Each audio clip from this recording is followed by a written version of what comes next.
Okay na? Okay na. So, good evening po ulit. So, this is for DM101, Importance of Management in an Organization. So, para sa akin, yung management ay siya yung pinaka-essential part para maging successful ang isang organization.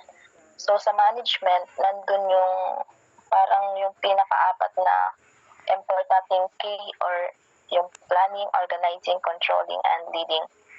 So, base din sa tinuro ni Sir, yung apat na yun yung parang pinaka-objectives para maging successful yung isang organization. Yun lang. It's your turn.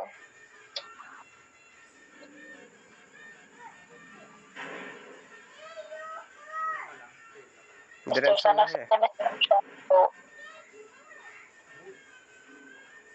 Okay. So naman sa akin, parang sa'yo, dudugtungan ko lang, parang pinaka-summary lang. When it comes to our management, kumbaga ito ang pinaka-backbone of organizations, which is providing structure, yung pagga-guide mo, and also the leadership. Hindi naman natin ma-manage yung ma-organize yung isang organization pag wala yung management. Then, sinasabi din na parang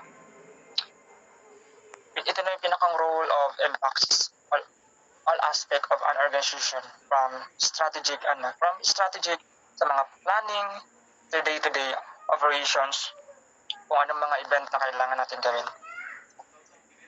Then, ultimately, contributing to the organization's success, growth, and ability to navigate a complex or parang kumbaga kung paano natin ma-accomplish and ma-manage natin yung isang event para matapos agad. Then, yun lang. For me lang. Thank you so much. Sa akin naman, for me, the importance of, management. For me, the importance of management is very important to me.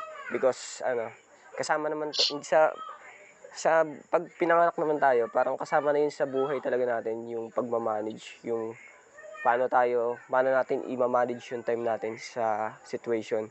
Like, ngayon, college tayo, parang kailangan talaga natin ng management sa time, management sa pera, management sa mga gagawin natin o sa mga schedule natin.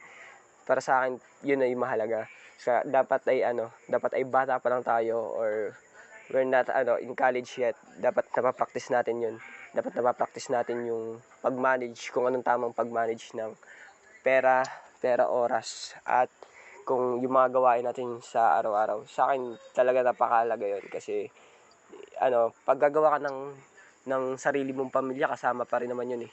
Kaya nasasabi natin na mahalaga yung management sa kahit anong status mo sa buhay, sa kahit anong situation, mahalaga yun. Sa pagtatayo ng business or pagpasok mo sa school or may pamilya ka man, yun, mahalaga ang management kasi dito makikita yung tao kung disiplinado talaga kasi pag disiplinado ka, alam mo kung paano yung mga bagay-bagay, parang kaya mo siyang ipagkasunod-sunod ng wala kang nasasayang na oras, parang ganoon. At wala ka nang nasasayang na pera, parang ganoon. Yung para sa akin, yung pag-manage yun, pinakamahalaga sa paggawa ng business o kaya sa pag-aaral. Pati sa pag-aaral, yun. Lalo sa pag-aaral kasi sa ating course ay kailangan talaga ng management sa pagkatuto, management sa mga bawat oras dahil yun ay mahalaga talaga. Yun lang. Salamat.